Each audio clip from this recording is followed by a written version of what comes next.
Gawa tayo ng ng scone. 3 cups self-raising flour, 80 grams na butter, at saka 5 grams na salt.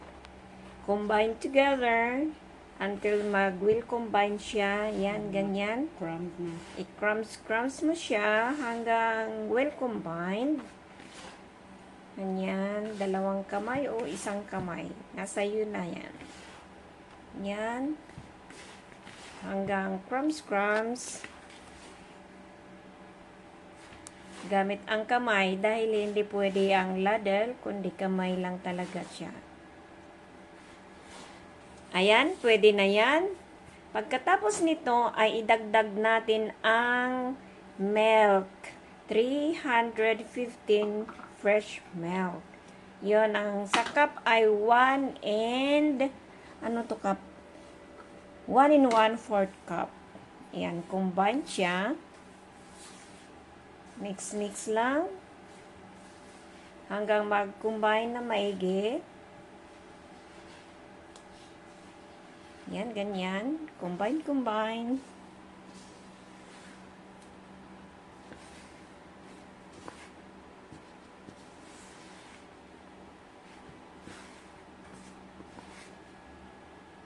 Ayan. Okay na. Ipo-form na natin.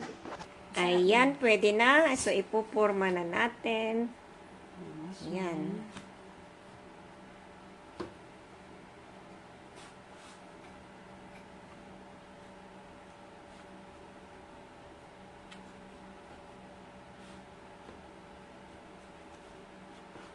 Naglalaro kaya, tate? Yan eh. Kasi, makapal man kung ano ko agad. So, dapat ang thickness niyan ay hindi masyadong makapal. Kaya sabi ko, naglalaro itong gumagawa kasi ako'y nagpuputo. Kasi makapal. Ito lang ang sukatan. Hindi yan nakabalance. Uy. Hindi na. Sige, dito lang.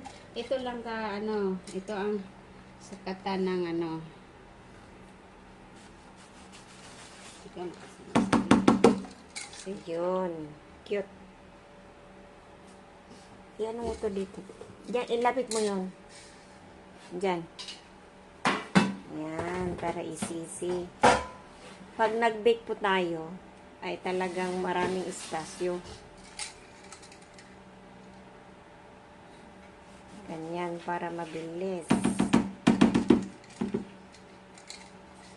O yun. Galing.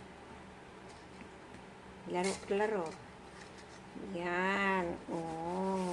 Magluto kasi na para lang maglaro. Yan. Yan, yung pinagsukatan na natin, merong natira, kaya ibubuo uli natin.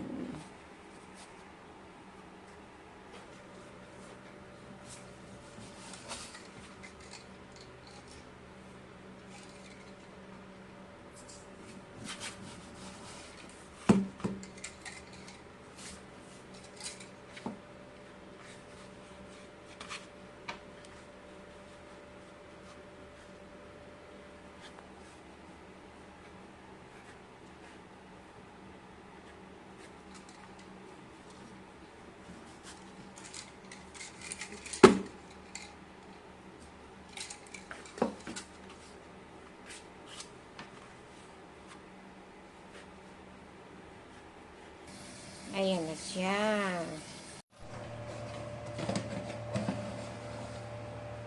Okay.